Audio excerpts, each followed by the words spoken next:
evening and welcome to Mountain Bears.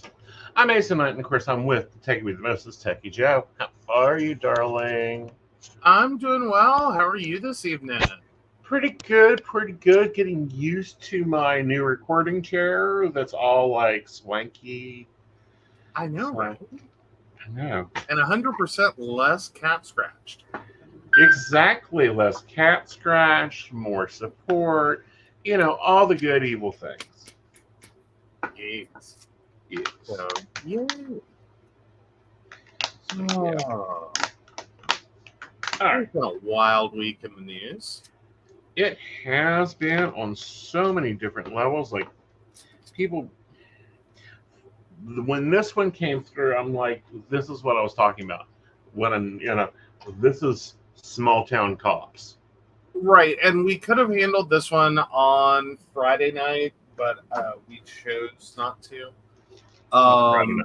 Sorry, Brenda. I know. Yeah. Because it's been a week for this one.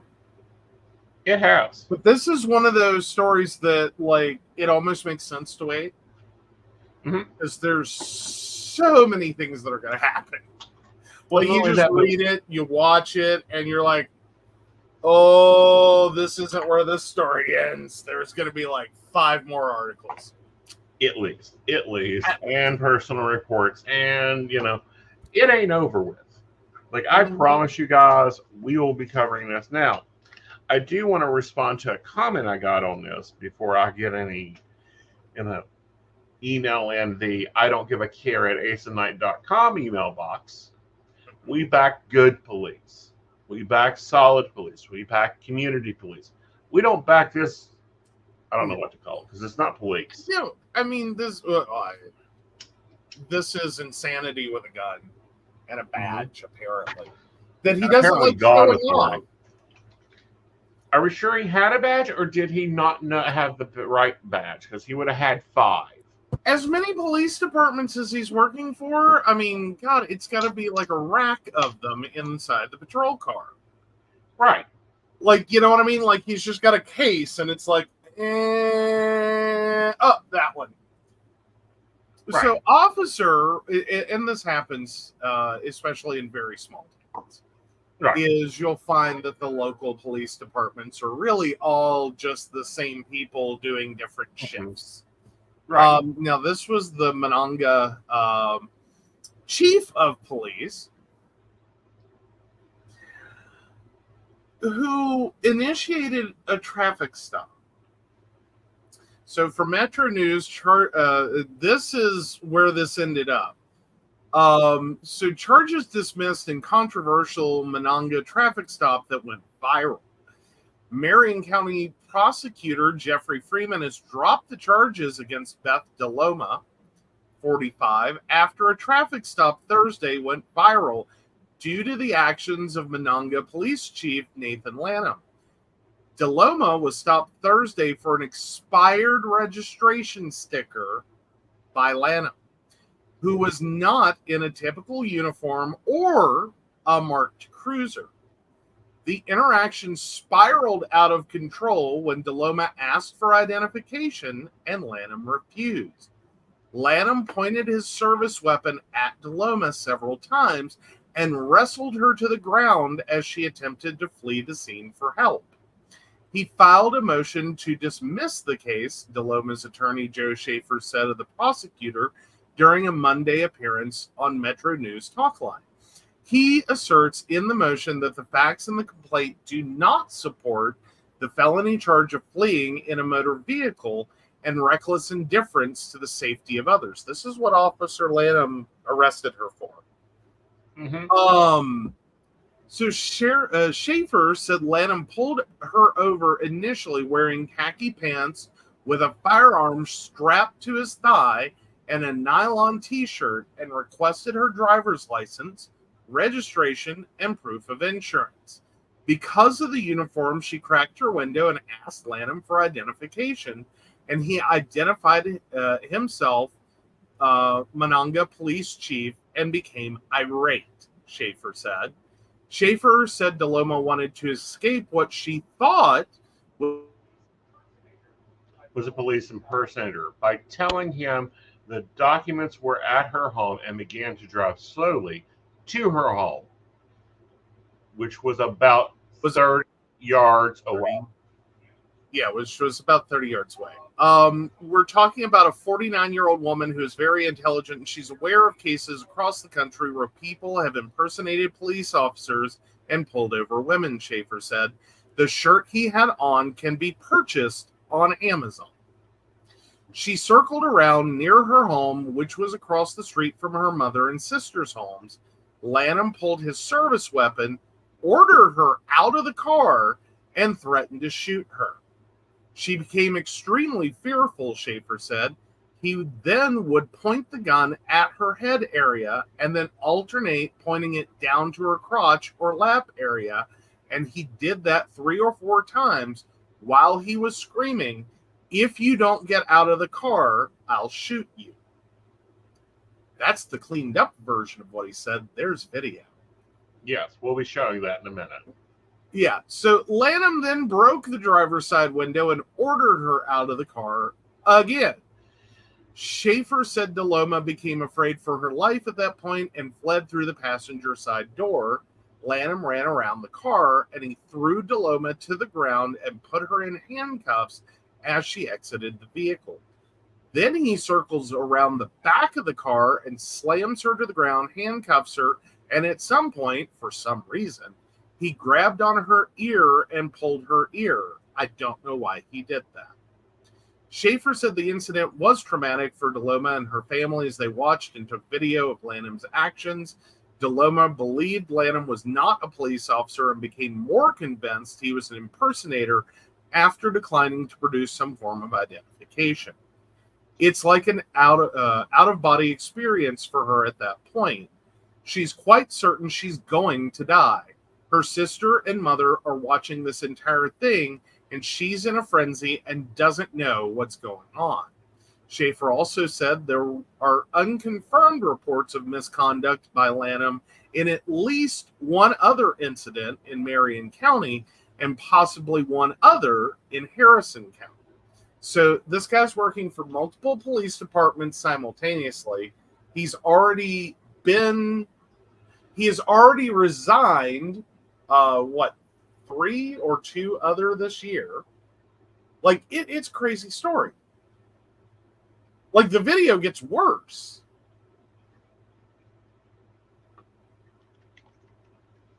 Yeah, it's terrible. Now we're going to show the video. And hello, Brenda. Thank you for coming in. Brenda, you're going to have to rewind later and watch the beginning. We are talking about the Nathan Lanham, the Monongah chief of police. It has been a wild week for this story. It has. Now, let's show our viewers what we're looking at. This is country police brutality. All right. And while he adds that video. Mm-hmm.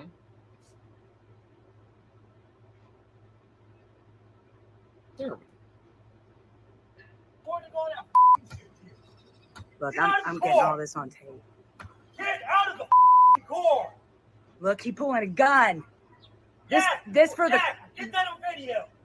Get out of the car. She took off on me. Now, this is her mother recording, I believe. Get out of the car.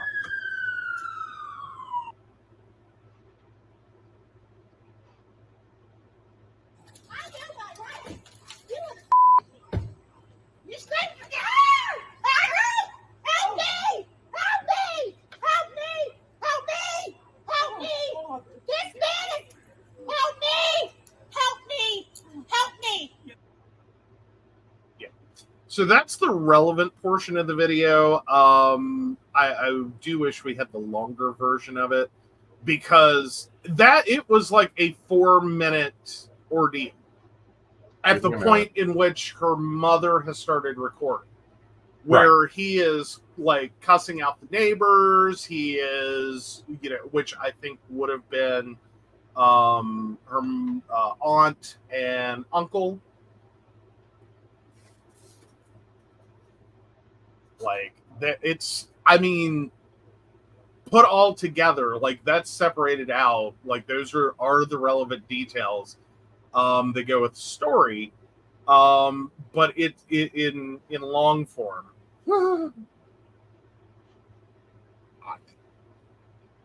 I don't know that I would have done anything different for this guy. Right.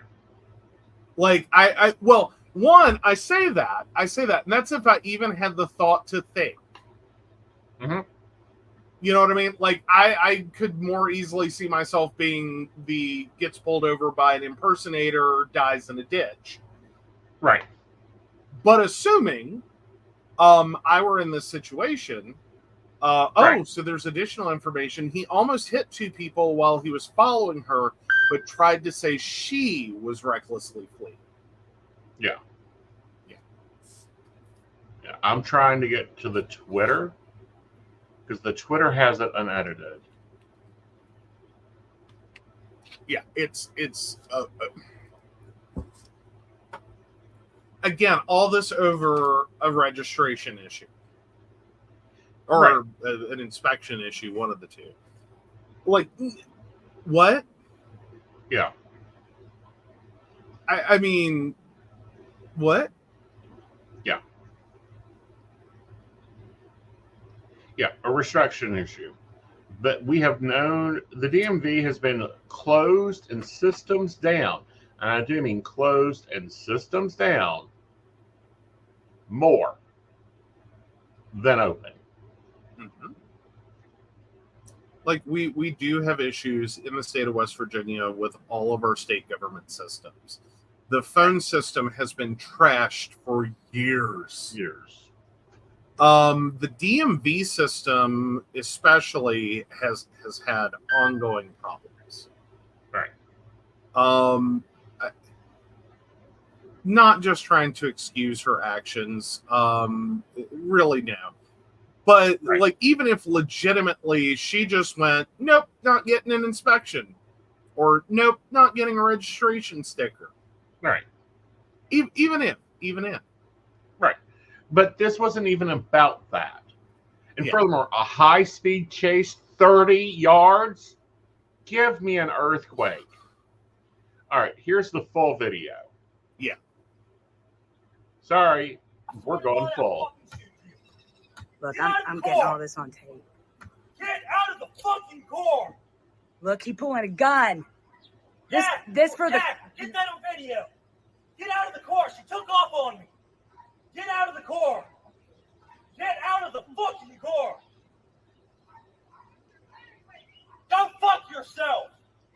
That's what she's saying. He's saying to the neighbors.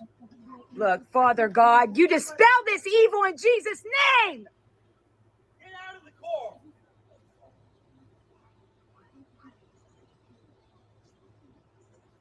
Get out of the car. I am a law enforcement officer. Get out of the car. Get out of the car. She's saying, show me your badge. Go fuck yourself. You don't know shit. Get out of the car. Get out of the car.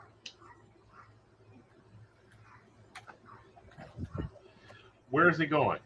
Where is he going? That was the point. He was going to his car and coming back with the sledgehammer to force entry into her car. Get out of the car.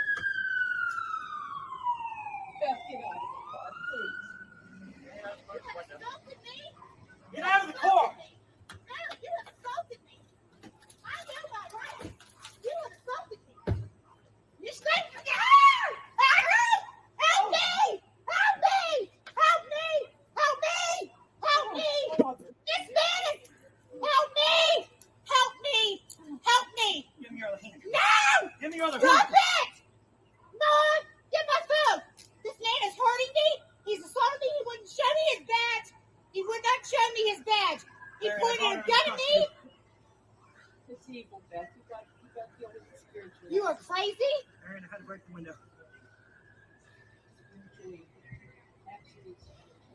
Don't move. He has assaulted me. This man is... Hey, listen, God just got me a good lawyer. He assaulted me.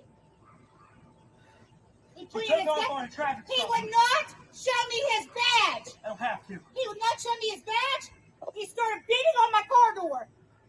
I can't believe this is happening in front of my face, Jesus. This man assaulted me. Get off me. Be Get quiet. off of me. Be quiet. I know my rights. Help! Help! I'm being assaulted. Help Don't me! me. Help! Get off Oh, me! that's where he grabbed her. Get off of me! Get off of me! Get off of me! Don't grab me. You Get understand? off of me!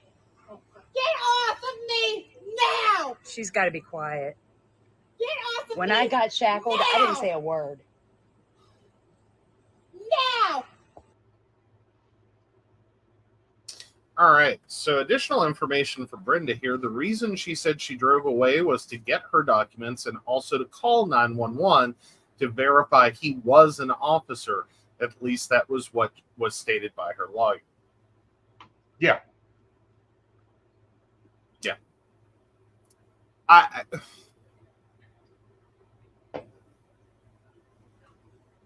The amount of things that have to normally go wrong to escalate a simple traffic stop to this point. The situational awareness to realize that, like, you in an unmarked car pulled a woman over. I'm gonna assume probably in an in a less trafficked area. Yeah, this is Like, doesn't Harrison that sound Marion County? Doesn't that kind of sound like the setup of an Unsolved Mysteries or Right. Like,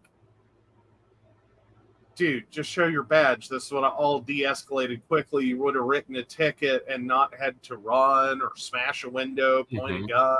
Nothing. Yeah. Not a thing. Write a ticket. All you had to do is pull a badge and show. Pull the badge, show the badge.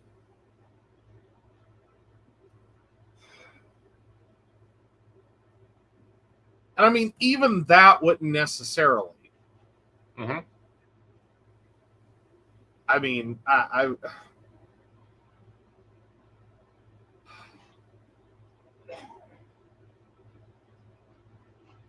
this is a ridiculous story. Yeah. This is a ridiculous story. And then we see what is commonly occurring here. Yeah, so that happened August 1st. Right. So yeah, she spent until Monday morning in jail on a $125,000 bond, I believe it was. Because who can come up with $125,000? For fleeing. Monday morning, that got dismissed.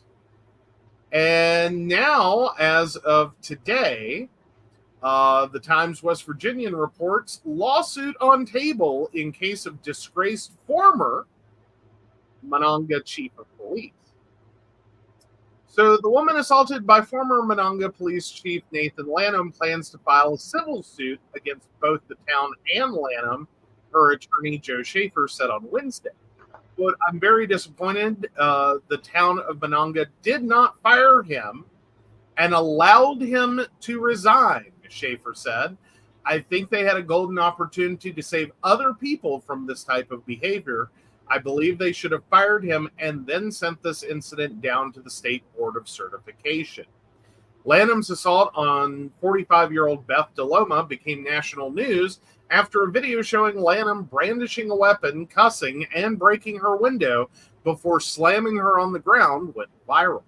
Lanham stopped DeLoma on August 1st for an expired license plate after dropping her sister off at an auto repair garage about a half mile from her house. Right. She drove back home, Schaefer said. About 30 to 40 yards from her house, a white vehicle approached her car rapidly, and after turning on its red and blue lights, DeLoma pulled over. DeLoma couldn't make out what type of vehicle it was, but assumed it was a police officer. The Right. individual driving the car wore a pair of khaki pants and had a gun strapped to his thigh, as well as a black t-shirt with some kind of writing she couldn't make out, Schaefer said. DeLoma asked the individual if he was a police officer, and Lanham replied he was the chief of police. Unable to see any identifying marks of a police department, DeLoma asked Lanham if she could see his badge. He replied, "Expletive, you, expletive.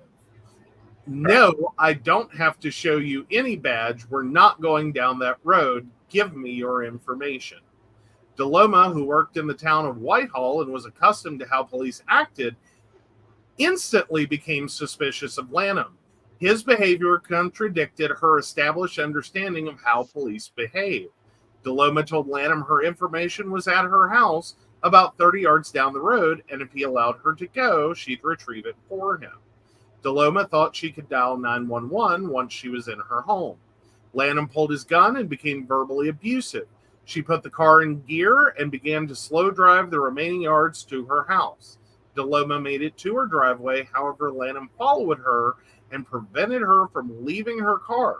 She drove around to the backyard of her mother's house, who lived 100 feet across a grassy area.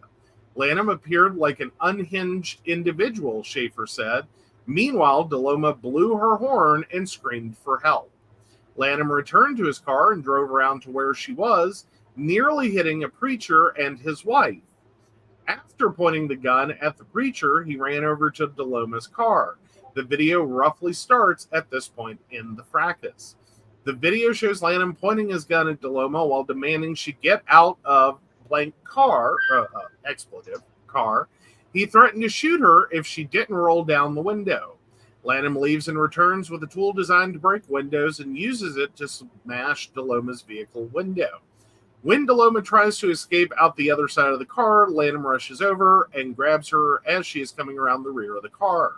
He clutches her arm around her neck and uses his upper chest to throw her to the ground while she screams and yells, "Help me." As she strikes the grass, Lanham puts his knee on the small of her back while he cuffs her, and at one point appears to grasp her right ear and pull it. Meanwhile, sirens in the background are getting louder and louder. "My client has been severely traumatized," Schaefer said. "She's had a gun pointed at her head and had an individual say that he was going to shoot her. I don't know how much more dramatic you can get than that." The chief of police from Whitehall arrived at the scene and assured her everything would be okay. A state trooper took her back to a state police detachment. Lanham later charged her and drove her to the North Central Regional Jail, where she spent the weekend. Lanham charged her with felony fleeing. In his criminal complaint, Lanham's account reflected some of what DeLoma said about the initial encounter, but omitted she had asked him for his badge. It also claimed she fled recklessly down the street and endangered others. Marion County prosecuting attorney Jeff Freeman filed to dismiss DeLoma's charges on Monday. According to magistrate court records, the reason Freeman gave was, quote, "The facts in the complaint do not support the felony charge of fleeing in a motor vehicle in reckless indifference to the safety of others." Freeman later said the clearly 30-yard, 20 or so seconds of fleeing did not demonstrate reckless indifference. Schaefer said an analysis on Google Earth of the geography surrounding the incident showed it would have been impossible for DeLoma to drive in the way described by Lanham. Furthermore, Lanham's refusal to show credentials is the most significant factor. Therefore, in her mind, she was not trying to flee from a police officer, Schaefer said. She believed this individual was not a police officer. He never showed her any credentials, and a police officer without credentials is no more a police officer than you and I are. Later, Lanham tried to go for a misdemeanor charge against DeLoma. Freeman dialed Lanham and put a stop to it immediately. Monongah Mayor John Palmer announced through a Facebook post on Tuesday that Lanham no longer works for the town as of August 6. Monongah Town Attorney Ryan Umina did not reply for a comment by press time. Expert on policing and professor of sociology and anthropology at West Virginia University, James Nolan, attributed much of the behavior behind this incident to the type of training police officers receive. Nolan, who lives in Fairmont, said the goal of most police training is to force and enforce compliance. The American policing system is here to command compliance through coercive control of people. This incident was an extreme version of it.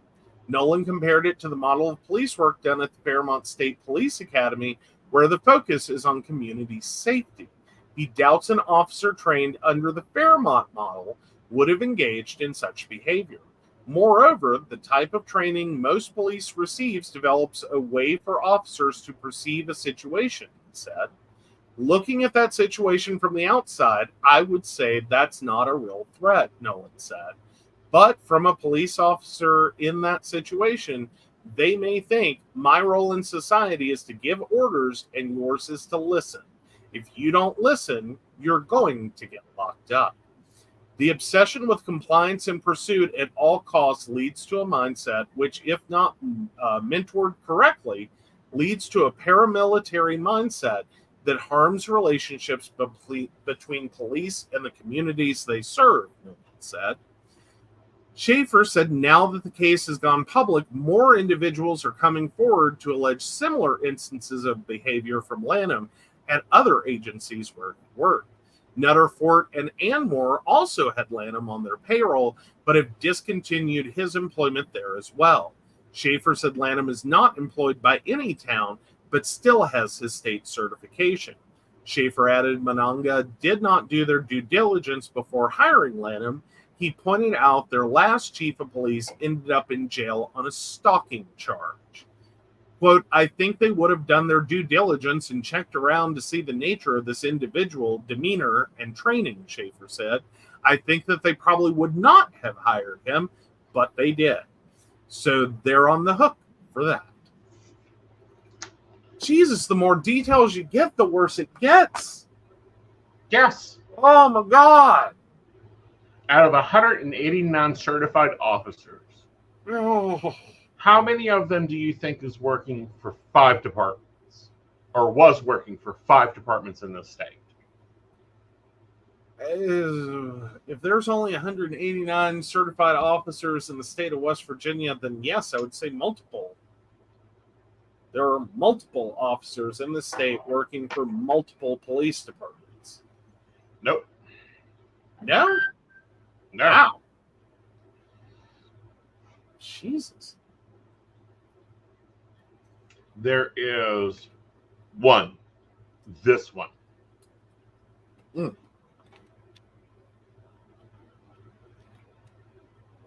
Everywhere else, at most, there are they work for 3 different departments, which I could understand because you could work for, like, example here, Mount Hope PAX and Green Village or Greentown.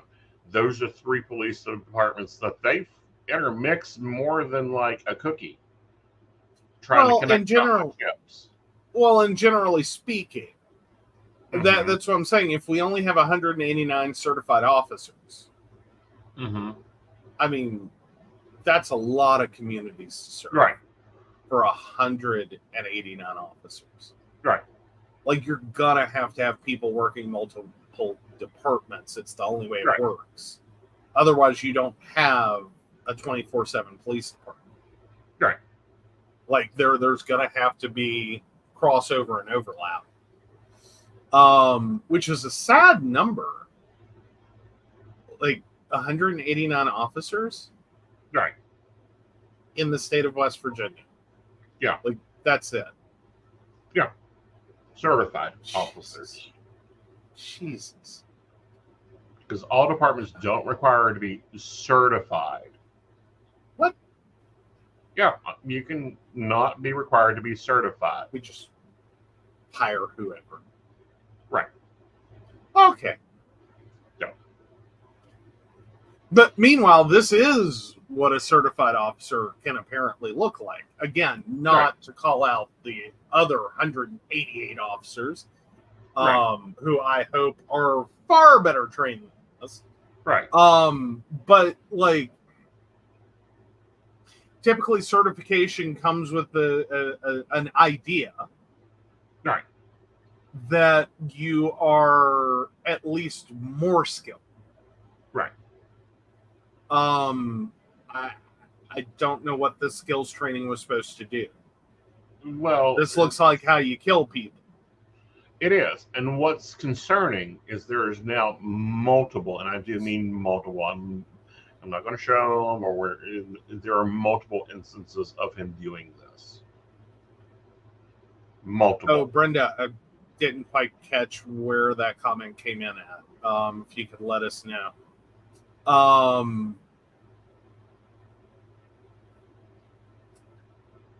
But yeah, that's kind of.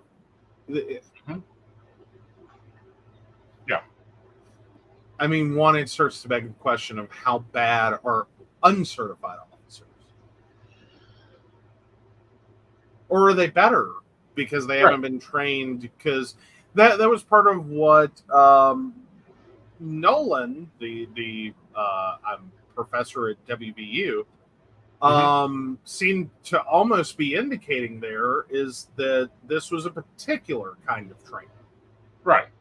That is probably best summed up with a South Park reference of respect my authority.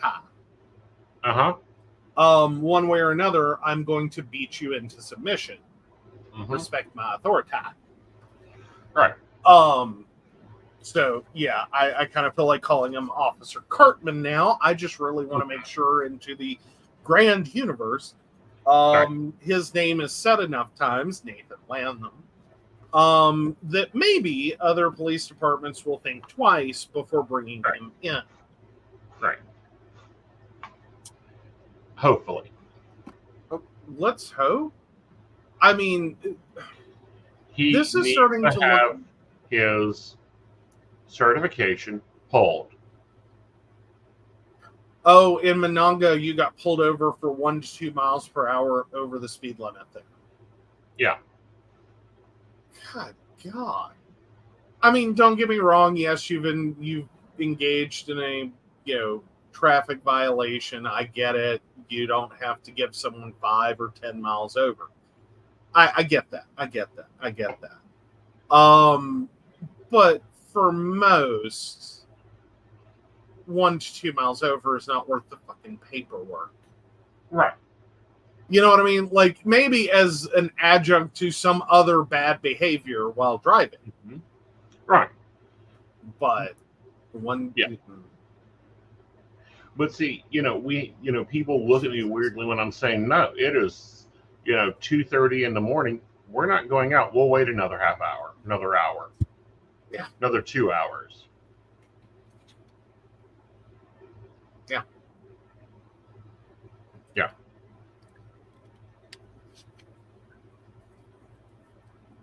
This is what we're dealing with. This is the paramilitary they have created out of training. And now this isn't how we should have to live. Mm-mm. Like, and that video, I'm sorry, does no service. No. Like, I'm sorry. I feel like everyone now has one more thing to be afraid of. Right. In a police stop. Right. And more to the point that just, we shouldn't have to be. That's a simple. Right. I'm uncomfortable in this situation. Can you just show me a badge? And let me, get on with this. Right. Like, okay, if you're really an officer, because I'm sorry, if you're going to let your officers dress like that, your chief of police dress like that, if you're going to have a lighted, unmarked car, which should be illegal. It should not have actually, nowhere in this country except in small towns is it acceptable to have the unmarked vehicle execute the traffic stops. Which is probably occurring because he's probably co-working multiple departments at the same time. So does he own his own vehicle? That's what I'm starting to question, if this isn't just a personal car. Right. Was it even on duty? Why did the police chief from another location respond to this call? Was he in his district? Was he out of his district? I mean, yeah, he's an embarrassment to the state of West Virginia. Most definitely. Yeah.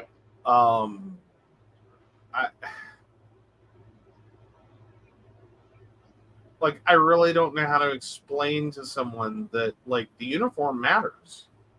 Yeah. The car matters. Yes. Like, do you know how much safety training has been specifically targeted at women? Yeah. About knowing their surroundings, not just trusting people blindly. That they should be afraid of a traffic stop. Mm-hmm. Like, do you understand how many women have been sexually assaulted Mm-hmm. during or because of a simple traffic stop? Right. Like simple arrests, like possession or whatever. That literally officers abuse their badge all the time.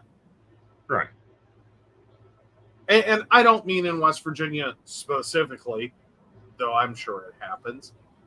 I mean, just as a general consensus across the United States, you have bad cops. Right. You also have bad judges and bad prosecutors and bad, like, there are bad people throughout the system.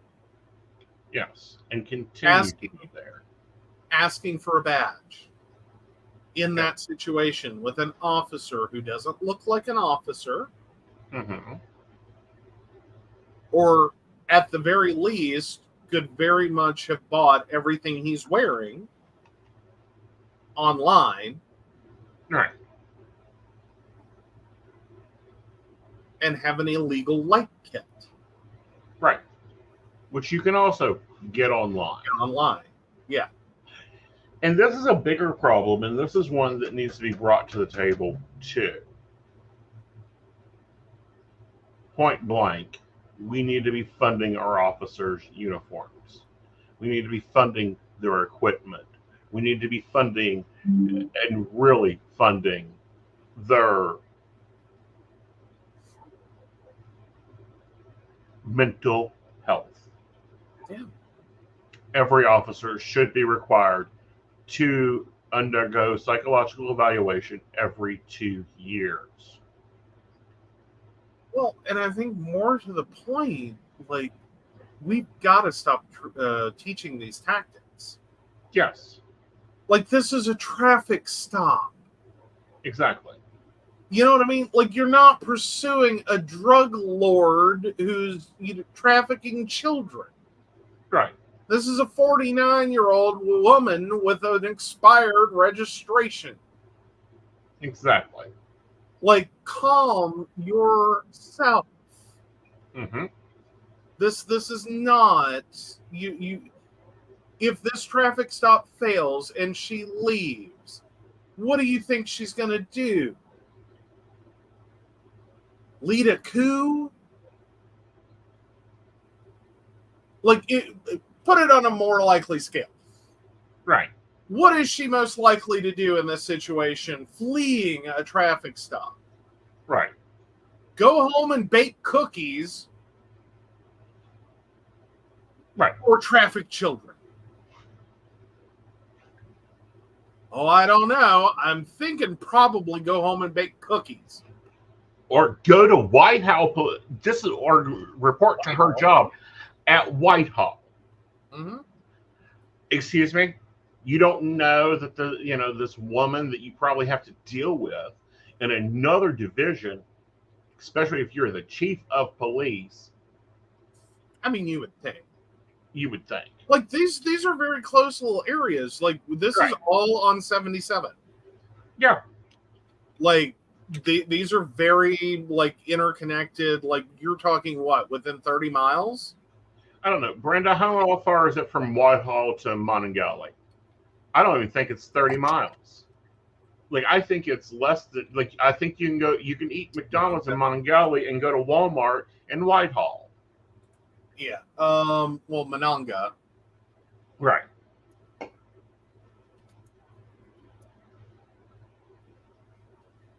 I'm just doing driving distances. Okay. City centers. 7.2 miles away.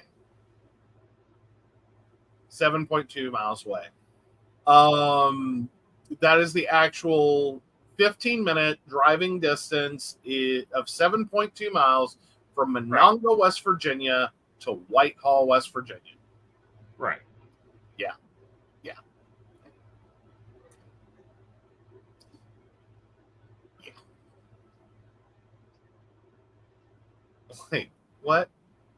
What? So even assuming they never crossed paths and neither knew who each other were, I don't even think I would have the intelligence. Mm-hmm. And this speaks a lot to unfortunately being a man. Right. Which I should have more fear. Mm-hmm. Like, as a gay man, shit happens. Mm-hmm. I should have more fear. Right. But sincerely, I give her great credit for even like paying attention. Right.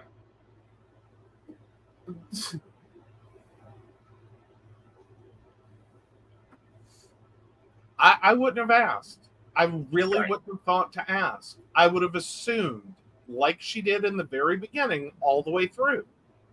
Right.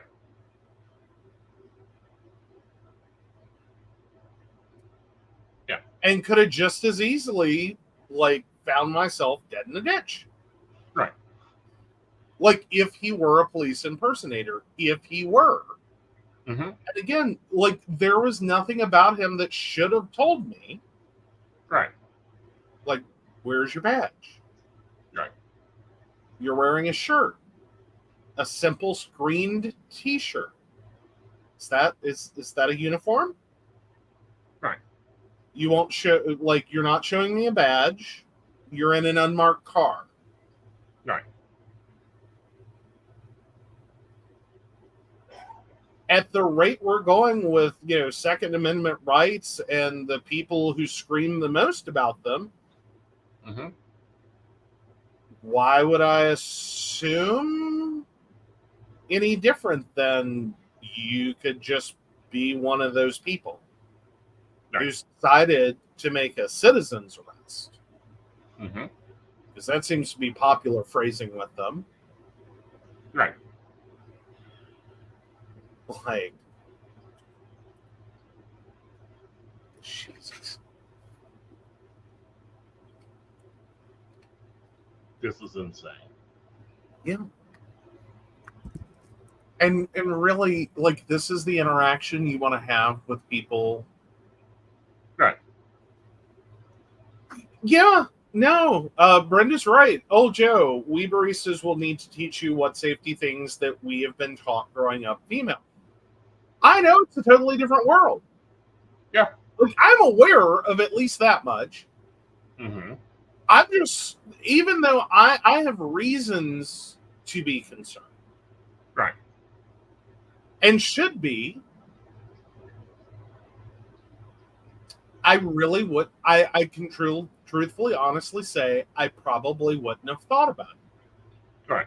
And again, I know that ends up with, I could be dead in a ditch because some weirdo decides it's his Second Amendment rights to go after people that look gay. Right. And put me to death. Like, it's not a far-flung concept. Right. Not in the world we live in. Mm-hmm.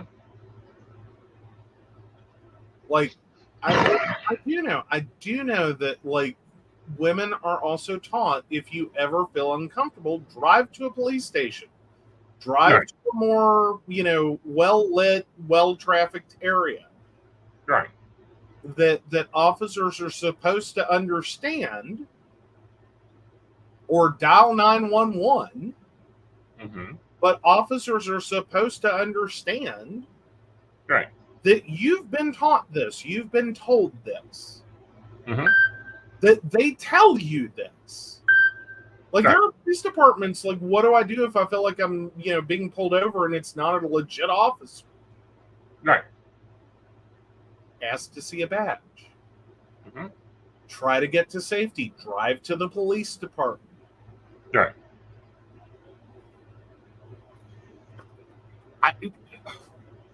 What else are you supposed to do if the person that you're supposed to go to for help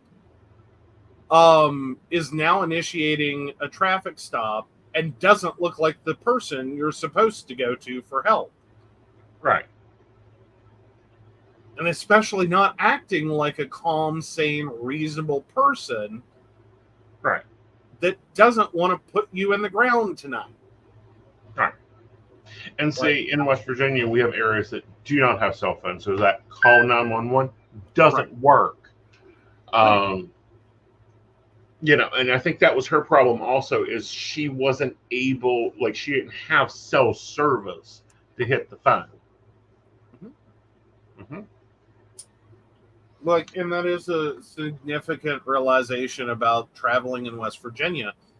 Mm-hmm. You don't always have cell service. I don't care what carrier you're with. You can have the most bars in the most places. Mm-hmm. Some of them in some places in West Virginia are just no bar. Right. No bar. There's no bars. Mm-hmm. There's no service. Right. Or it's limited service, or it doesn't. Yeah. Brenda points out in that area there are dead areas for cell phone service. Yeah. So, yeah. Yeah. We know this area. Invisible Mommy lives down at Lost Creek, which is all around this. Hmm? I mean, this is not how this should go. Ever. No, this isn't how this should go. All right. So we're going to move on from this to another article that you didn't think I'd be into, but I'm kind of appalled right now. Ah, okay. So, Joaquin Phoenix abandons Todd Haynes' gay romance movie just 5 days before filming. So Joaquin Phoenix has dropped out of Todd Haynes' untitled gay romance film just 5 days before filming was set to begin in Mexico, Variety has confirmed. Phoenix had developed the screenplay for the detective love story with Haynes and John Raymond. A source close to the production tells Variety the actor got cold feet. Entire sets had been built in Guadalajara before Phoenix made the last-minute decision to exit the film. Representatives for Haynes and Phoenix did not immediately respond to Variety's request for comment. Hinged on Phoenix casting, the movie, produced by Killer Films and backed by sales agent MK2 Film, had already sold to international distributors ahead of production. Sources tell Variety the project is in peril, indicating that Phoenix's role cannot be recast. The crew is now out of work, and stakeholders in the film still need to be paid. Losses could exceed 7 figures. So, okay, so Top Gun Maverick star Danny Ramirez joined the cast in July as Phoenix's love interest. In 2023, Haynes teased the project in an interview with Variety as a love story between two men set in the 30s that has explicit sexual content.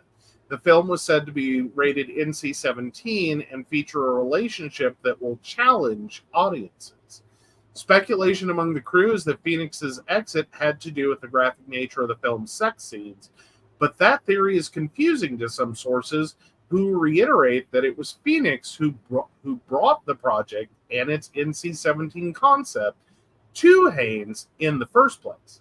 Haynes told Variety in September 2023 that the film started with fragments of ideas from Phoenix, which the director formulated into an actual narrative before bringing Raymond on. Quote, basically, it was just this wonderful organic way to create the script, Haynes said. and Joaquin was pushing it further into more dangerous territory sexually. IndieWire first reported the news of Phoenix's exit following rumors posted to social media. We've seen this. I mean, that's a Either- disaster. Well, I'll tell him point blank. He's either gotten into a breakup, afraid to get gay casted, or gotten a project that's better. Or had an agent point blank tell him you're never going to work again. Right. I mean, and that's a sad moment for an actor, and I can understand that. Right. And I was kind of hopeful for this movie because I had followed it and its development. I was hoping that they would not take the normal, stereotypical Brokeback Mountain formula. Yeah. Well, gay movies have a tendency to get redundant. There's 5 scripts and I hate all of them. Yes, they're all the same script. It's very, and it gets so exhausting. Mm-hmm. It really does. Like, the actors just get younger, and the acting gets worse in most gay films. Like, I already know the plot, right? But it's a slightly different narrative blend, and with a baby actor no one's ever heard of. Mm-hmm. And more and more and more. And the acting gets worse. Mm-hmm. And it becomes more like softcore porn with a horrible plot. Right. Like,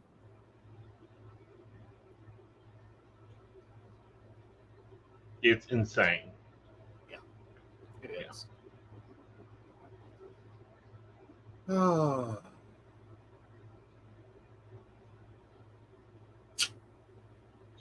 So maybe we'll get some real Hollywood soon. Hopefully they can rewrite this quickly. Well, recast it, hopefully, somehow. Right. I mean, it can't, just because a part was written for somebody. I mean, if we even look at like Golden Girls, Rose was actually written for the actor that played Blanche. Yeah. So Rose was written for Rue McClanahan, and Blanche was written for Betty White. Right. And they were kind of both sick and tired of being typecast in those roles. Right. So they actually switched it. Right. Yeah. So, hopefully they can recover this just as well. All right. So I want to talk about someone that works a little bit hard, maybe as hard as me. I don't know. Maybe. Oh, high praise for Princess Anne. So from BBC, Princess Anne returns to public duties after a head injury. Princess Anne has carried out her first public engagement since receiving a minor head injury and concussion thought to be caused by a horse last month. She visited the Riding for the Disabled Association National Championships in Gloucestershire to present awards and meet winners. The visit is understood to be part of a phased return to public duties after she was admitted to hospital in June. The Princess Royal has been recovering from her injuries at Gatcombe Park Home in Gloucestershire, which is where the incident happened. While recovering, she missed the state banquet with the visiting Emperor and Empress of Japan, and a trip to Canada was postponed. On June 23rd, the Princess Royal was injured when walking out of her estate and horses were nearby.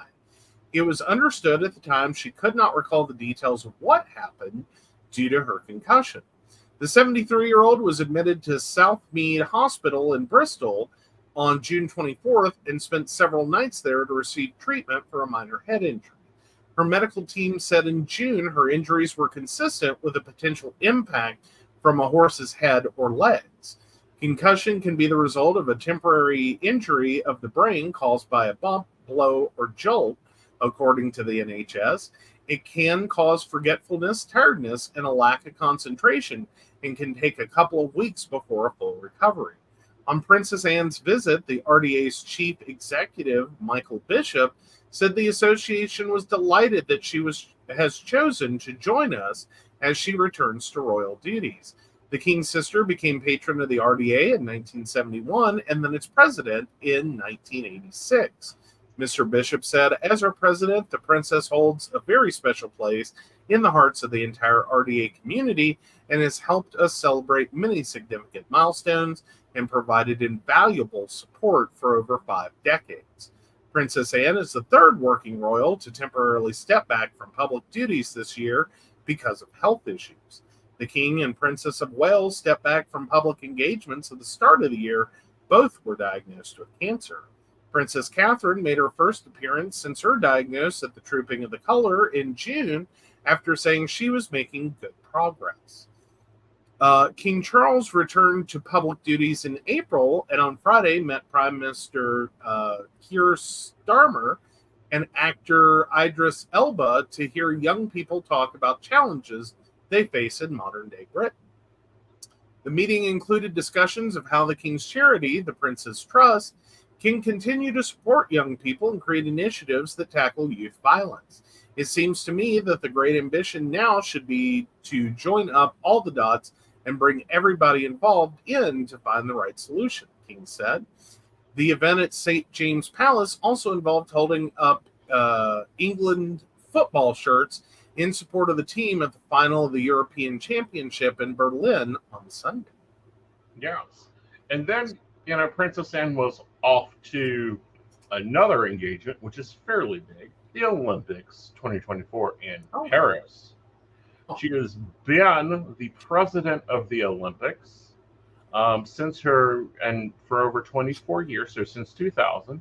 And during her time in Paris and Maracina, Her Royal Highness saw an arrangement of sports including rugby 7, swimming, equine, rowing sails, and windsurfing. I wonder what her thoughts were on the uniforms. That's the story that we're missing here, darling. Okay. You were talking about the uniforms tonight. Yes, the uniforms. Okay. Hold up. Aeson is on an ADHD windfall. Okay. It's the pole vaulting god. Oh, yes. The French pole vaulter. Yes. So there was the bulge incident that disqualified him from the Olympics. Mm-hmm. Like literally. They got him a more lucrative contract. Yeah. There's some porn studios that have made offers. Mm-hmm. Then you have the diver. Mm-hmm. That one diver in particular that drew attention because of the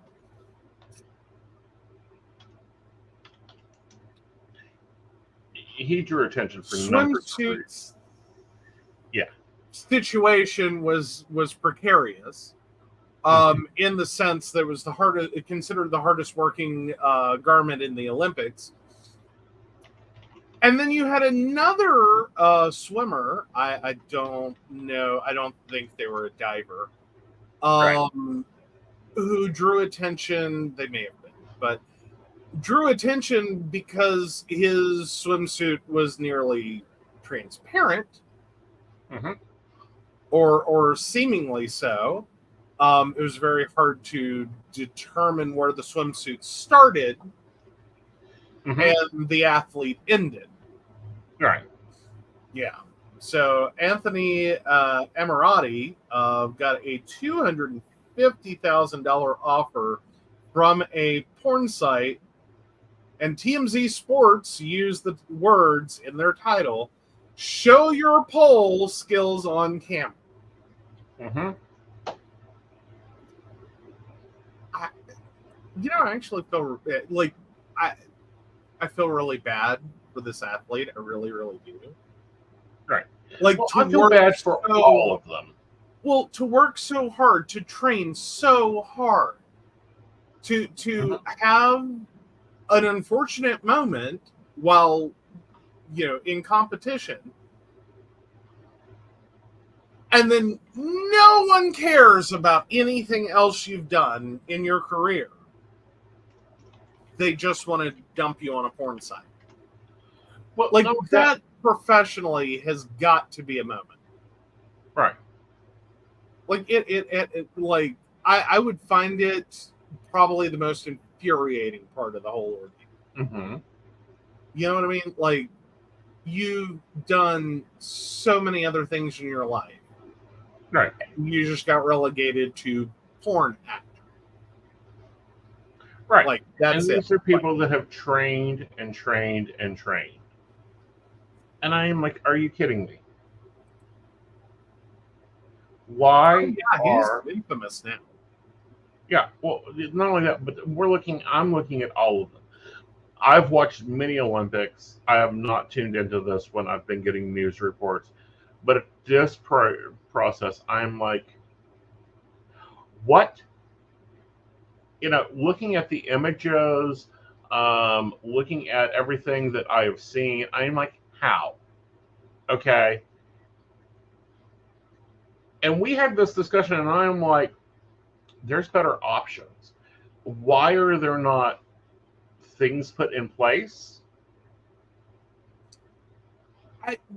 It's definitely a question to ask. I'm afraid the answer is probably going to be that, to an extent, there may be limits in how much of additional garments you could reasonably expect an athlete to wear that either wouldn't interfere, cause them skin damage, right, or potentially become useless, right, because the garment's going to fail.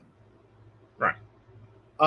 So you were talking and had pointed out that, like, this was definitely a jockstrap moment. Like, tape it down, lock it down, right, immobilize it, to prevent this from happening. And my concern is, right, it may be a moment of that might not be possible. right. One, with the amount of running required. And again, this is my hot take.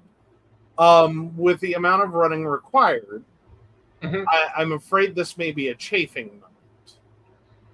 That's where what's called control briefs, are used. They're actually sold for runners. They're sold for everybody else, and they're compression clothing that stop this, that stops the chafing, that stops the showing, it camouflages better. Like, all these clothes that I've seen out of these uniforms look like they came off of Wish.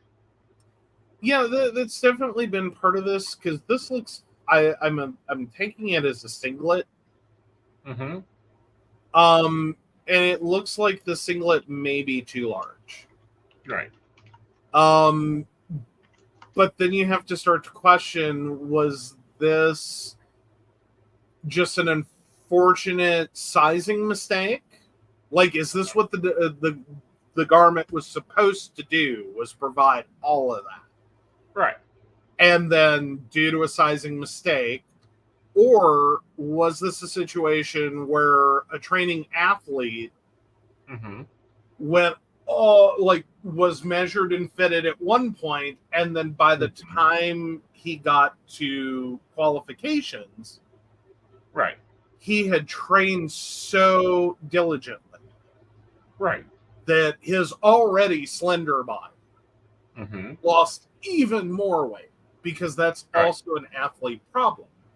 Right. Is that intense training can be really hard to keep up with in terms of nutrition. Right. So it's very possible at one point this fit perfectly and did everything it was supposed to do.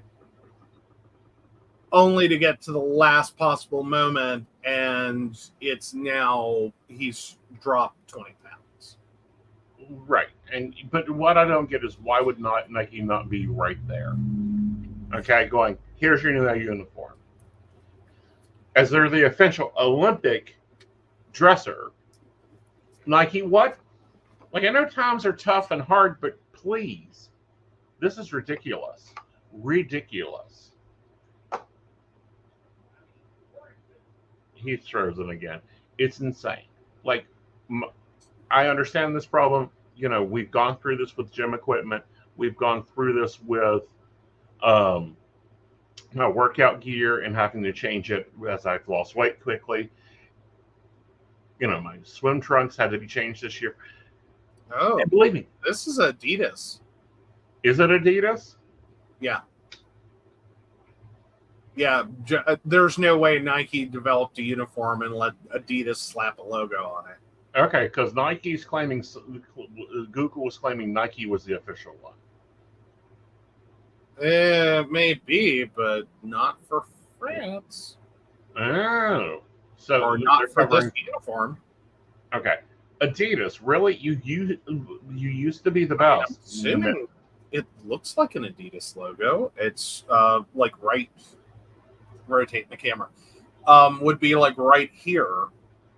And it looks like the 3 lines of Adidas. Okay. Like, Yeah, there's a few different brands here, but all of them, it looks like they're giving them wish clothes. Matter of fact, my swim trunks, my bathing suit this year is from Temu, and it has more padding than the swimmer's does.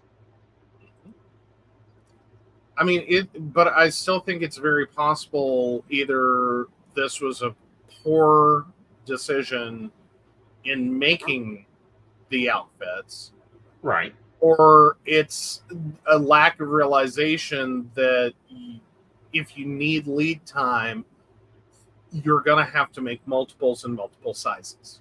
Right. And furthermore, I can order what they're wearing online right now. You're telling me that I can order the Olympic uniforms and all that right now online, and I'm saying Nike because that's who's running the store, and it looks like it's mostly Nike stuff. But you don't have other uniforms there for our team. You don't have. What got me most is they did not even provide them with what I call, you know, after you get out of the pool or whatever, like a wrap for them. This is insane. Like, yeah, and it's now cost a medal. Yeah. Well, it's cost him from being able to compete. Mm-hmm. Because he basically lost. This occurred during qualifications, Right. So he didn't get to actually compete. Right. Like he basically went all the way to Paris and then couldn't qualify. Right. Well, granted, he's from France, so it's not all that way. But I mean, in terms of right, like his career. Got him all the way to the Olympics just to at qualifications. Mm-hmm. Nope, you're disqualified. Right. Which he has taken it well. I will say he has taken it well. Right. Like, one, he's not directly talking about the incident, or hadn't as of the last articles I've read. Right. Like he's not trying to brag about it. He's not trying to be funny about it. Mm-hmm. He's just genuinely heartbroken. As he should be. He's trained 16 to 18 hours a day for up to 10 years. Mm-hmm. That's a lot to go through just at the last moment. Mm-hmm. So, yeah, I don't know what this is really about in terms of, like, what are y'all doing with uniforms? Yeah. You know, uniforms are not only meant to show off pride or tell which one's doing which, they're designed with safety equipment. Mm-hmm. And it doesn't look like these are designed with anything. So, I'm annoyed with that also. All right, so let's go over and see. Do we have an Are You an Asshole? Yes, we do. Let's see if Joe's won the Asshole Award. Yeah, this one just sounds like it's a fun fight. Okay. Am I the asshole for telling my mother that my sister is incompetent because of her? A bit of basic information before I tell the story. I'm 18 in higher education and 3 years older than my sister. My mother is currently not working due to a medical condition, but my father works enough that we pay the bills without breaking his back, though he does work abroad. Important. Due to my mother's condition, I help with almost every chore and household duty, including cooking and so on and so forth. I typically don't mind this because she is my mother who raised us with love and care, sacrificing a lot for her sake. I won't pretend we don't get frustrated with each other every now and then, but my family is very close, so arguments end in hugs most of the time. As of late, especially now that it's summer, we have all come to realize that my sister has been particularly malicious to everyone in the house and very lazy. She does nothing unless she's absolutely forced to, including showering, and even then she insists on taking breaks in the middle of mundane tasks. She is barely capable of heating up leftovers, let alone making a simple meal for herself beyond a sandwich. She will cuss out and give a cold shoulder to anyone and everyone, including our very wholesome grandparents who live in another country. Her lack of basic survival skills recently came up in conversation when my mother said that my sister would die in a house full of food. I agreed, but I told her that it was her fault my sister became this way. If she wanted, she could ask my sister to handle more household tasks instead of me and learn. And she could punish my sister for disrespecting anything that moves. My mother is smart and absolutely insists that her physical capacity being limited at the moment, she wants and enjoys being the psychological support for the family. But being frank, I told her that she is failing. My sister can get away with anything or doing nothing. I'm obviously no saint. I also get lazy, refuse to do something, etc.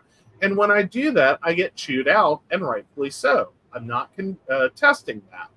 But when I was 15, even 13, I knew how to, at the very least, survive and stay clean on my own in case of an emergency. My sister isn't stupid either. She could be of help if she wanted to be, but she isn't, and I end up carrying her burden. My father's household burden, I don't mind carrying. My mother's burden, I don't mind carrying. But my sister's attitude is disgusting. My mother told me I was an ass for thinking that way and is saying that my sister's condition is beyond her. Am I the asshole? Sister's condition. What condition? The fact that she just, as in, can't take care of herself, won't cusses everyone out, Right. acts a fool. Like, the way her 15-year-old sister is acting and refuses to help. Yeah, that's ridiculous. I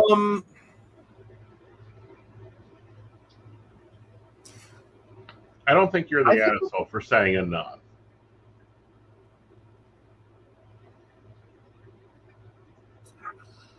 I'm going to go with everyone's shitty here. Yeah. Because there's a few things. OP, you decided to take this on, and I think that's applaudable given the situation that your parents are in. Where your father has to work abroad, your mother is medically, has medical issues. Right. Okay. The fact that you are willing to do that is amazing and really, truly applaudable. Mm-hmm. The problem comes to expecting other family members to do exactly that. Right. I am all about consent and caregiving. Right. For the fact that there are a lot of people who get forced into being a caregiver, that feel like they have no choice, that have massive chunks of their life taken over by caregiving. Right. That they are forced to do. Your sister is still a minor child. Right. Who should be cared for and taken care of by her parents. Right. Not the other way around. Again, I think it is awesome, very awesome, OP, that you have done this. I do. Right. I think you need to realize that your sister doesn't have to do that. Right. She doesn't have to make the same choices you have. And that, quite frankly, she's not behaving any differently than an average 15-year-old. Right. She's moody, she's angry, she doesn't like the situation she's in, and she can't feed herself. Right. Pretty normal. Look, it's about average teenager. Like, they go through this crap. Right. Where mom has to tell them, mom has to feed them, mom has to do it all. It sucks, but it's pretty average. Right. I think it's unfortunate your sister doesn't want to help. Right. But I also think you have to make the realization, or have the realization, that she's not required to. That wasn't the deal.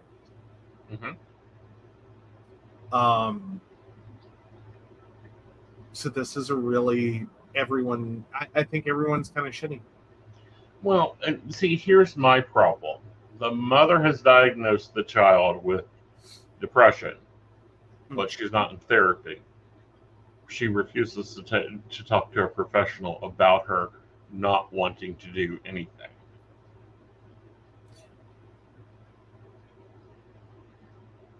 Well, Brenda, I'm speaking specifically from, it sounds like OP has taken over a caregiver role, and that's kind of the hidden problem. Right. Is that she's frustrated with her sister for ultimately being a normal 15-year-old that needs someone to go behind her and demand that she do the thing. Right. So no, I don't think it's inherently being a caregiver, to the extent that, like, pick up your clothes, take a shower, fucking fend for yourself for dinner. It's not that hard. Right. Like, eat up some leftover. That part's not caregiving. It really isn't. But it does get into, these are activities that fundamentally, it sounds like, the 18-year-old OP is having to do with their sister. So they've not only stepped into a caregiving role for their sister and basically become the pseudo-parent because mom's medical condition, and father's absence due to work, but then is getting angry at it, and is stuck somewhere between blaming their mother, Right. which never goes over well, especially for someone with a medical condition. And I think the ultimate goal that she wants is a fellow caregiver to share the load with. That it's really not even about, like, this is my interpretation. I can be wrong. My interpretation, this isn't about what it sounds like it's about. Like, I think it's realizing I'm 18 and I'm supposed to be getting out of here. I need my sister to take on all this. Well, I think she can't even take care of herself. See, and I think that's the problem. She can't even take care of herself. Like, I'm fine to take care of mom and while she's under her medical care, and I'll take care of what dad should be doing. But I'm not even given authority to make this 15-year-old get a shower. and she can't even heat up her own food. So I'm having to do even more work Mm-hmm. and be the pseudo parent. Right. Which, again, a lot of older siblings find themselves the pseudo parent. Right. And it's amazing when older siblings take that on. Again, it's not required. No. All right. So the poll is up. Feel free to vote. Go ahead, click that vote in. Your options are yes, no, everyone's shitty, or you're Dale Pickle. Get out the vinegar. All right, let's hop over to poly advice. Ooh, it's a short one. So I don't know what to do. So my partner hasn't texted me since the beginning of the week. We briefly talked on Tuesday, but that was it. I've been checking in and asking if they're okay, and nothing. They haven't replied. I'm contemplating texting my meta, but we have barely talked and don't know each other much, so I'm not sure if that's like weird to do or something. I'm so worried. I'm not sure what to do. A few months ago, we even established an emoji for when they're in a bad mental emotional zone and completely detaches from people, and they haven't even sent that. I just don't know what to do. I'm anxious and scared.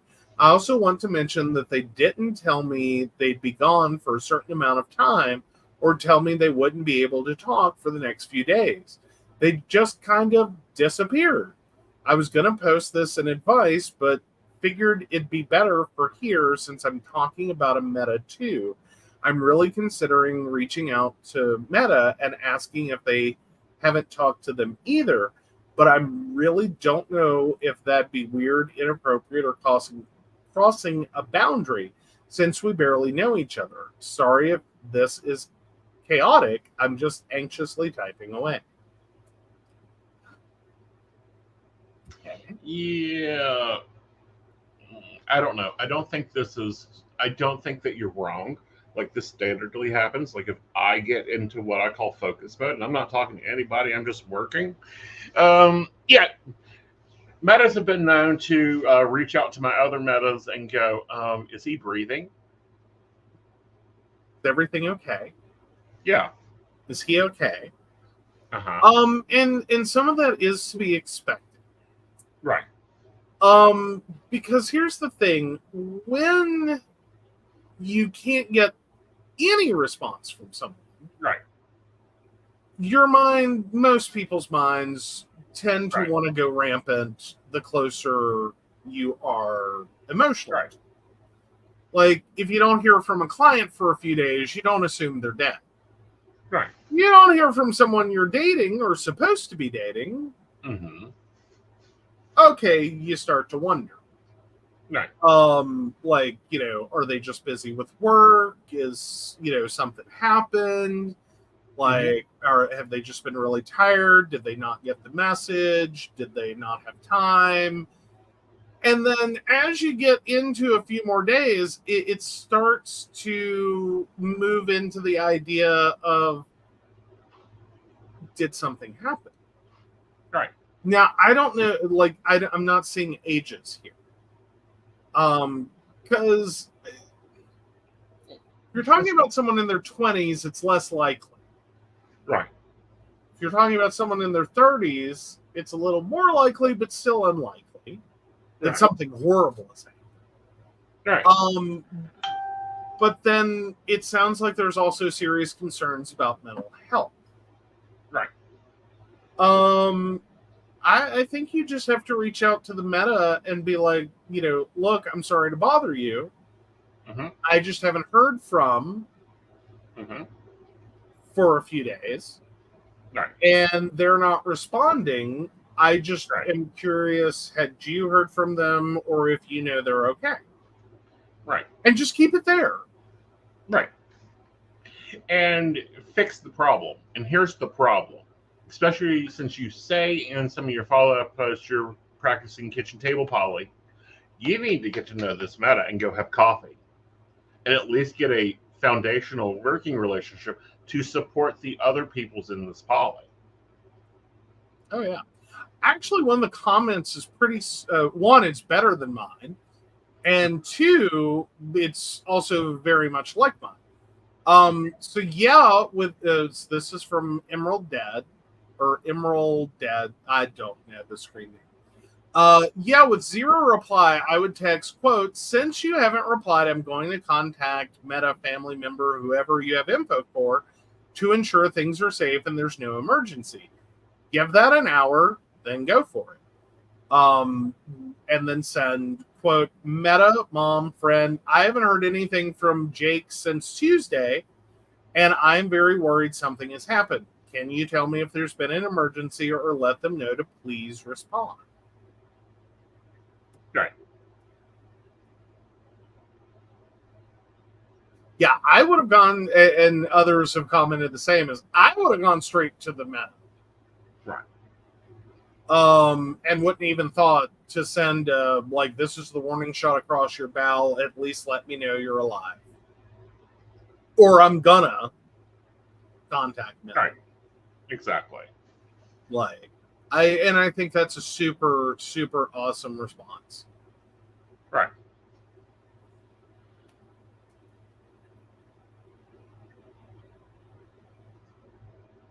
Right. And I think that that's the way you need to go with those. This is also why I advocate, even if you're parallel, there has to be some common interlinking, especially if everyone's living solo.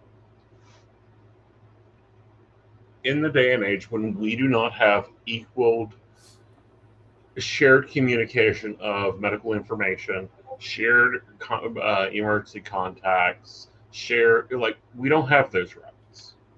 Yeah.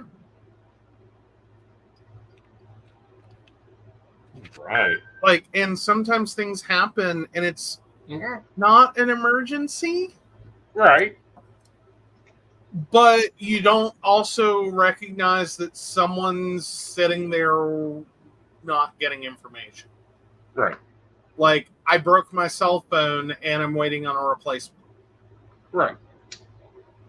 Simple answer for what's gone wrong. Yeah. Or, you're using, I don't know, WhatsApp. And guess what? WhatsApp doesn't work on some cell phones. I learned this today.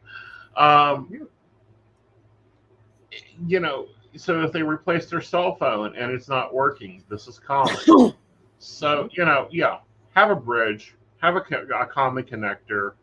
I think Invisible gets hit with it most if I go focus mode. You've now started getting hit with it. No, you're not always better. I have my own focus. Yeah. Like, I don't check messages all day, every day, nonstop. I frankly don't always have time to actually deal with messages that I get. So sometimes I wait and just reply to people when I can. Right. When I can actually give them enough attention. I do try to look for at least, like, are you alive? Yeah. Are you still breathing? Right. Are you dead? Right. Like, you know what I mean? Like, I try to take some periodic checks for that, and I'll at least acknowledge those. But sometimes I, like, and especially with multiple clients that message me, sometimes I just have to wait, and they do too, on the fact that the question you asked me is more complicated than I have time to answer right now. Right. The other thing I would highly recommend you instituting is a shared Google Calendar with anyone past associate level. So if they know that, oh crap, like this weekend, I've got a power weekend. We're doing this show. I'm doing 2 parties. I'm doing a live event. Oh, it gets better. It gets better. And where the area we're going to for the majority of Saturday has low to no cell service. Right. Because it's West Virginia. What did you expect? Right. So all that coupled with, if you didn't get a message to Aeson, this is how this plays out, legitimately plays out. If you didn't get a message to Aeson and you are not a client, before we went to air at 9 p.m., and considering he went to the store before that, so basically 8 p.m., if you didn't get a message to him before 8 p.m., there is a very potential probability you are not going to hear from him for more than 24 hours until potentially sometime Sunday afternoon.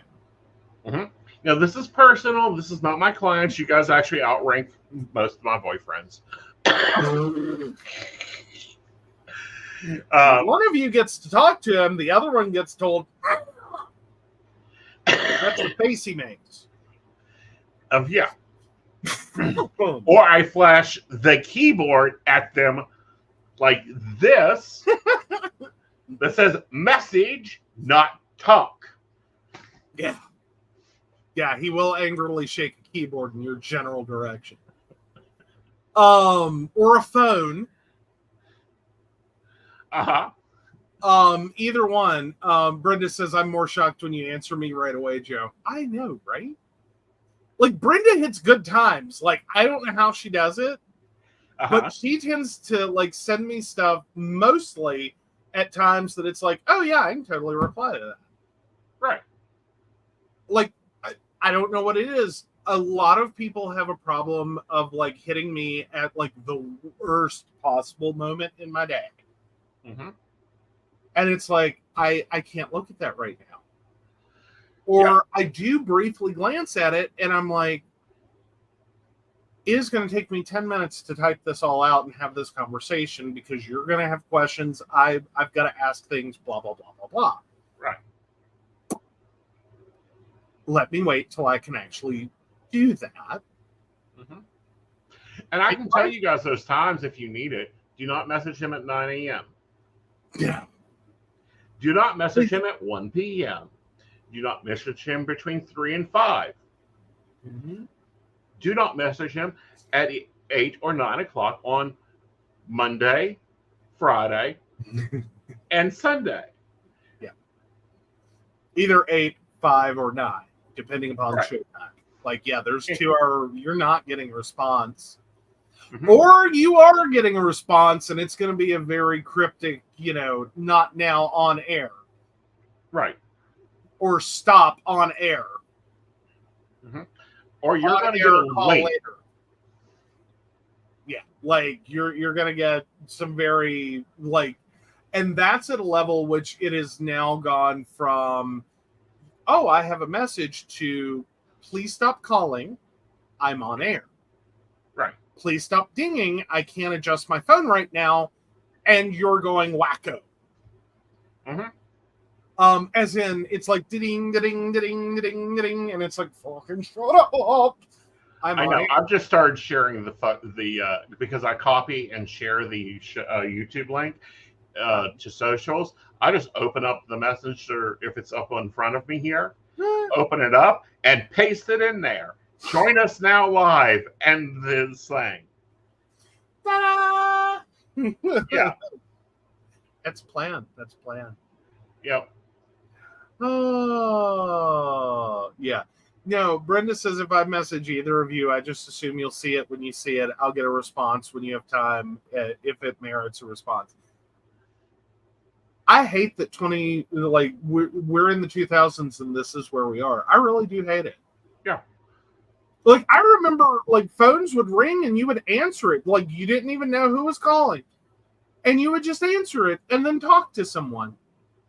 Yeah, well, when we first started dating, and I told you what my wife was like, and you're like, well, my phone is there for my convenience. Yep. I got into such an argument with my father. We had rules in my family. You do not call dad at work unless someone is dead, dying, or injured, and there's something he can or needs to do about it. Right. You don't call people before 9 a.m. or after 9 p.m. ever, unless there is emergency and someone is dead, dying, or injured, and there is something my father needs to do about it or should do about Like, these are the things I grew up with. But don't call him at work unless it's an emergency was crystal clear to me. So I get out of college. Well, okay, there were two arguments. The first one, I was in college, Mm-hmm. and my cell phone rang in the middle of class, and I look down and I see it's my father's number. So what do?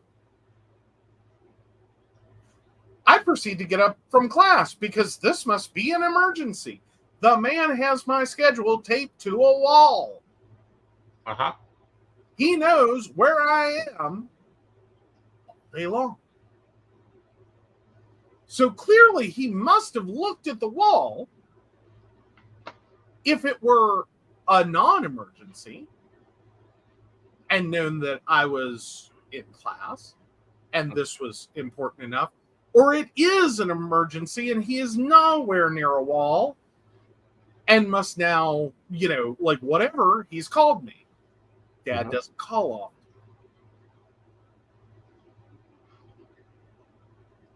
Yes, Dad, what is it? What's wrong? What's going on?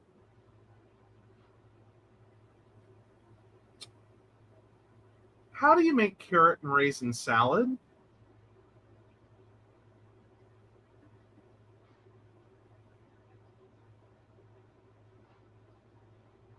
What? How do you make carrot and raisin salad? Like, what all's in it? Dad, I was in class. Oh. Well, but what all goes in carrot and raisin salad? I was fuming. I'm like, well, it's kind of in the title.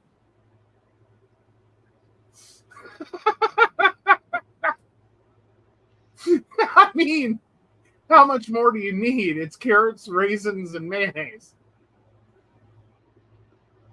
Okay. Second time this happened. I am now out of college. I am at work.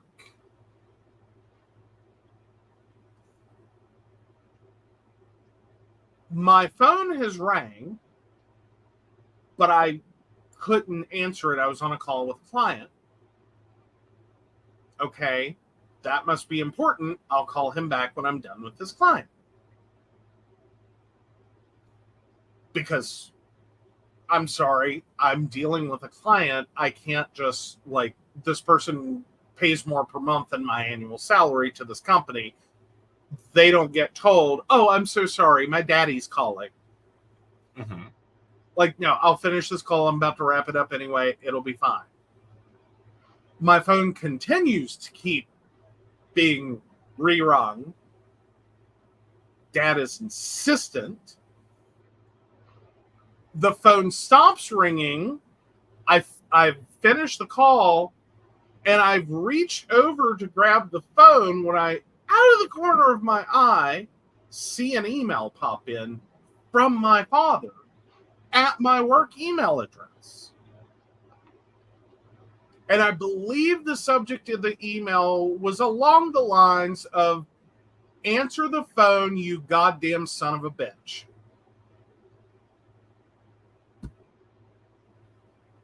Excuse me? I opened the email.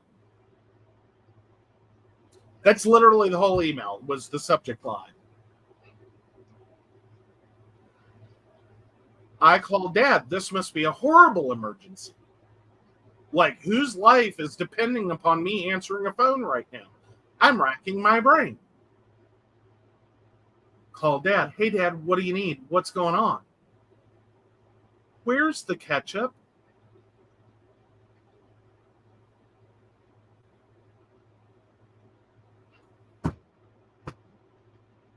I'm sorry, what? I've looked all over this refrigerator. I can't find the ketchup.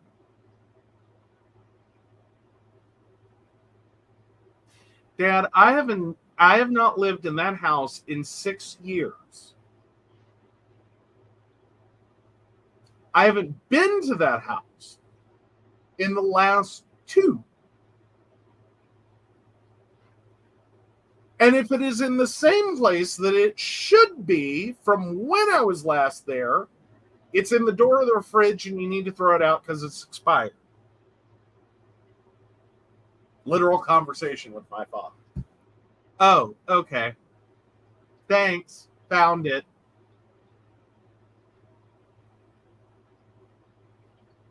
So after work, I called my father. Mhm. Dad, and made a simple request. So I thought I made a simple request. Dad, I appreciate you were struggling to get me on the phone, but please don't send emails like that to me at work. I'll send whatever the hell I want to.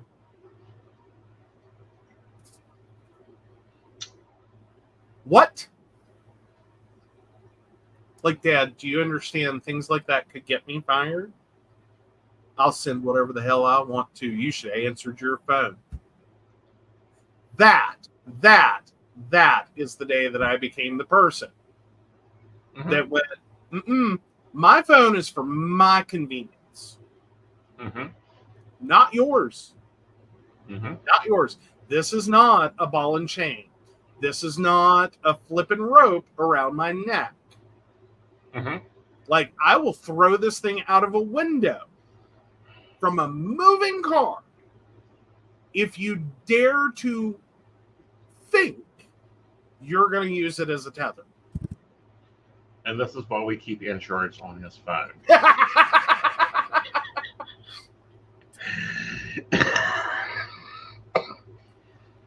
Like, and I've been at moments with people that it's like one more, and I will roll this window down and throw this phone out.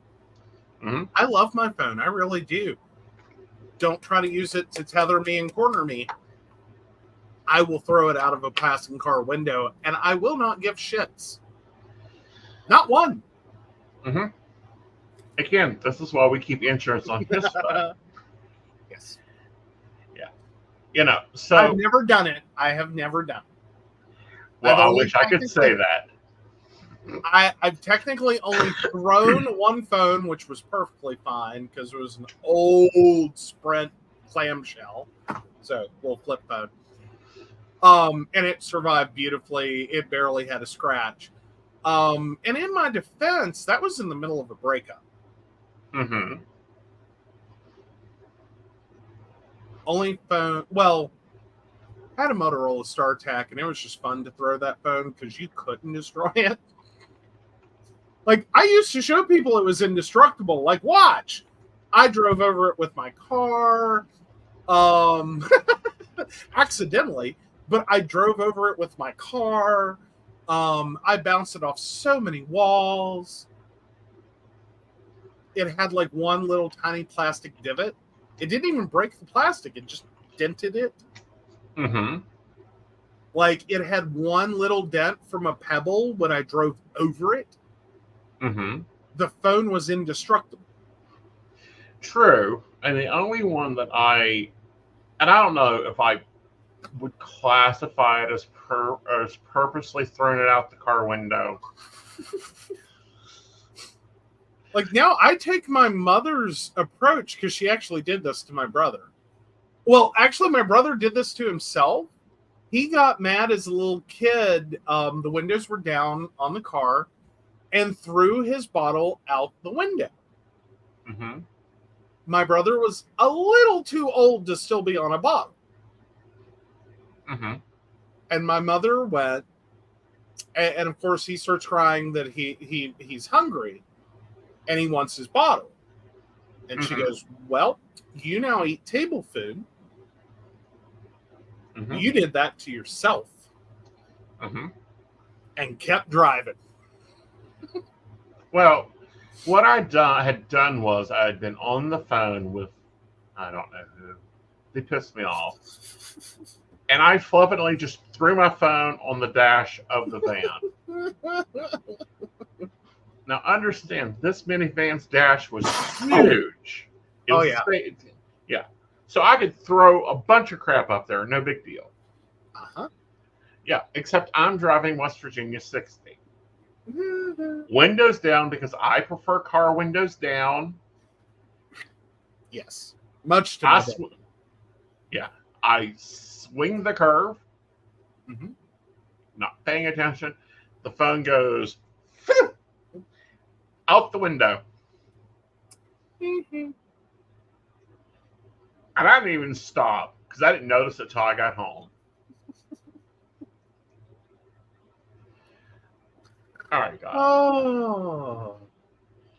Ooh, here we go. Here we go. Ooh, it's a mixed review. Mm. Oh, Brenda said, I was expecting it to be you threw your phone at someone, missed, phone flies out of the window. I'm glad to know you know how much of a diva he is. That your first thought is he threw it at a human being, not an inanimate object. I appreciate that.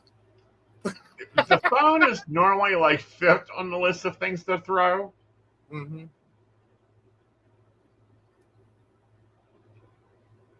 Especially if I'm driving.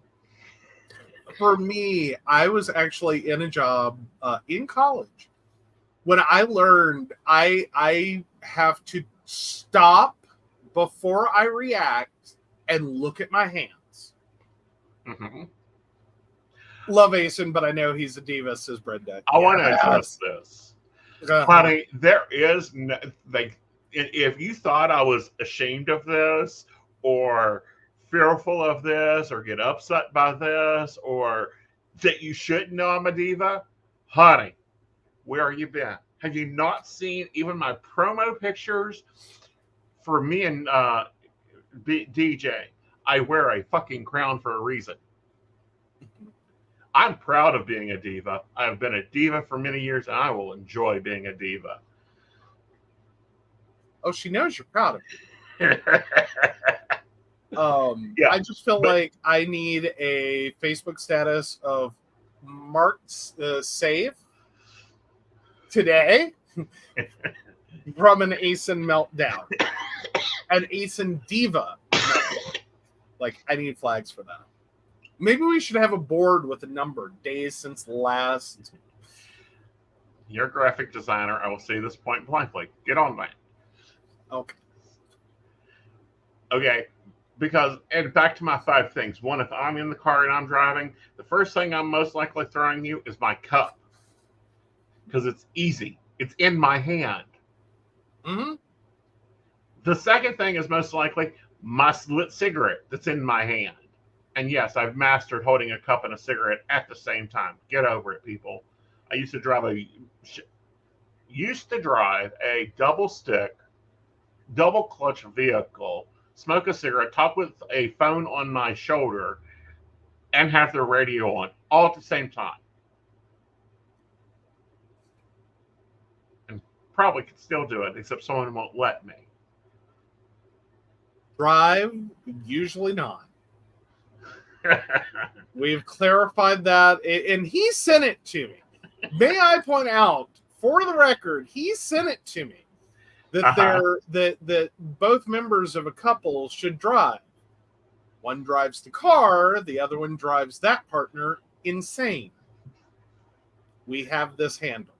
We have this handled. I drive the car. Yes.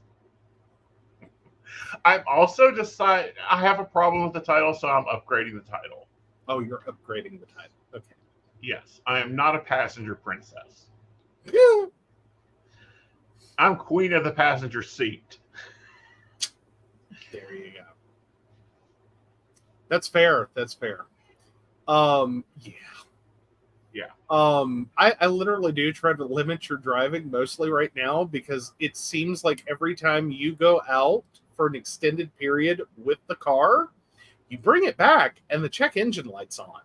I don't know how that occurs. I can drive this car for thousands of miles and it is perfectly fine.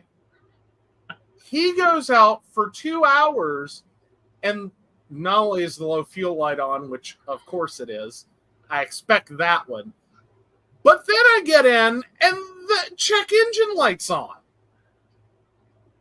And it's like, what are you doing? What do you do? Drive it like I own it.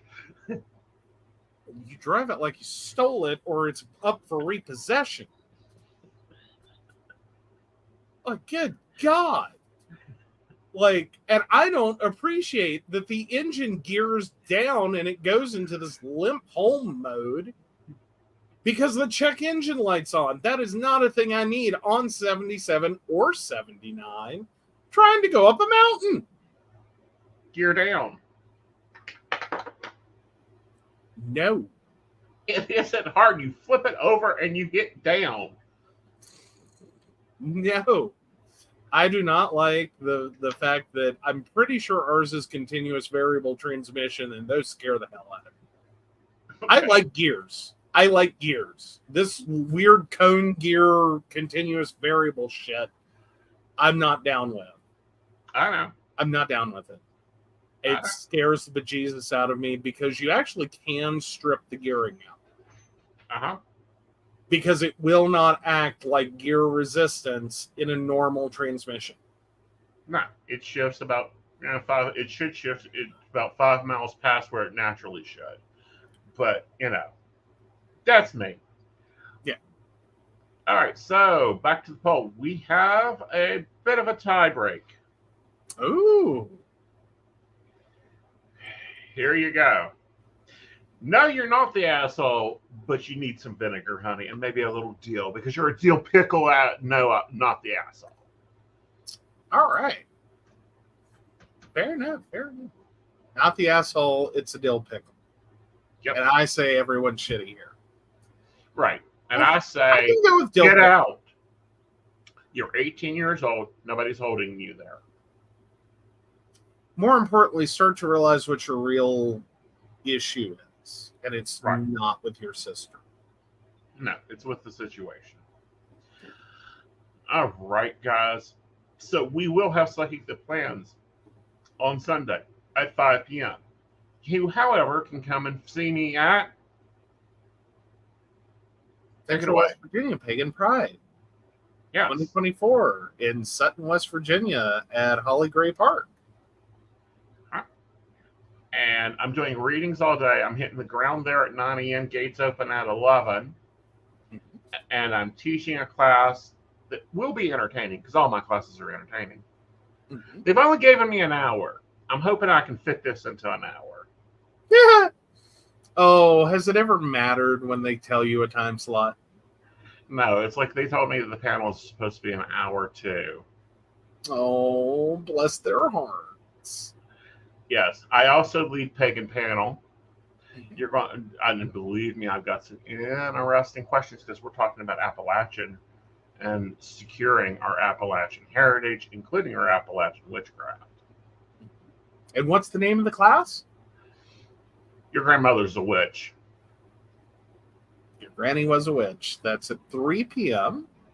Mm-hmm. And then Pagan Panel is what, 11 a.m.? Is it 11 or 1? I think it's, no, 11's opening ritual, 12, 1. Yeah.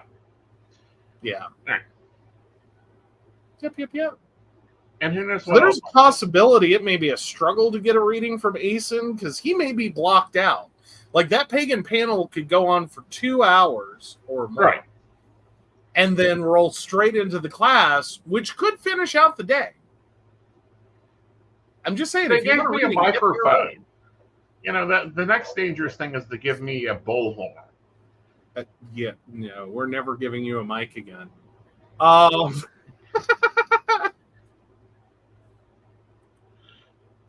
Oh, Brenda says film it for Patreon. Of course he will.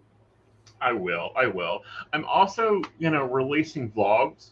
They get over to Patreon first and then they follow YouTube. And I'm going to try to vlog.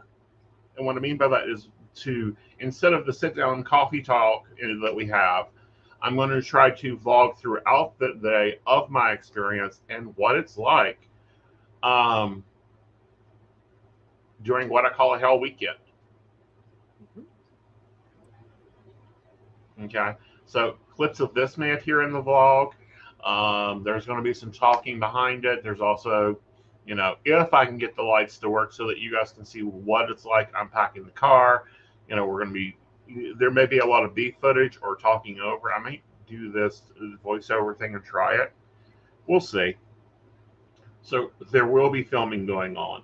I'm probably filming the panel. We normally film my classes. Every class I give, I'm filming.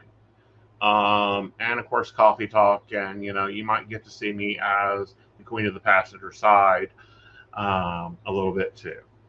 Yeah, and I'm getting ready to drop the link to the Central West Virginia Pagan Pride Facebook, so you can go join that group, find out event information, keep all up to date on that. There you guys go, and it makes it really easy to get driving directions and everything to the event. Mm-hmm. Just remember, when you get to Flatwood, turn passenger side, hit the 7-Eleven, and turn driver's side. You'll get there. Take the exit. Turn if you're coming from the southern end of 79, take the Flatwoods exit, passenger Princess side, go to the stoplight at the very end, the dead ends, passenger Princess again. Mm-hmm. Then you go down and hang a right or hang a left, driver's side, at the 7-Eleven. Exactly. And you can't miss it. Stumble upon Holly Gray Park. Yeah. It's not hard. No, it's not. All right, guys. You have a great weekend. We're going to have a great weekend. We will see you Sunday. Hopefully in one piece. I don't know. I'll try to make sure not to get too much blood anywhere. Let's hope. So, of course, we want to thank Beverly Walker, Mika G, Brenda, Joan Owen, Shannon C, Shannon D, Lady Gwendolyn, Caitlin Bell, Devin, and Maria Meyer. If you'd like to learn more about us, the show, or how you too can become a Patreon sponsor and receive all the wonderful benefits our baristas receive, please visit us at pcspnetwork.com. Yes. All right, guys. We'll see you on Sunday. Bye, y'all. Bye.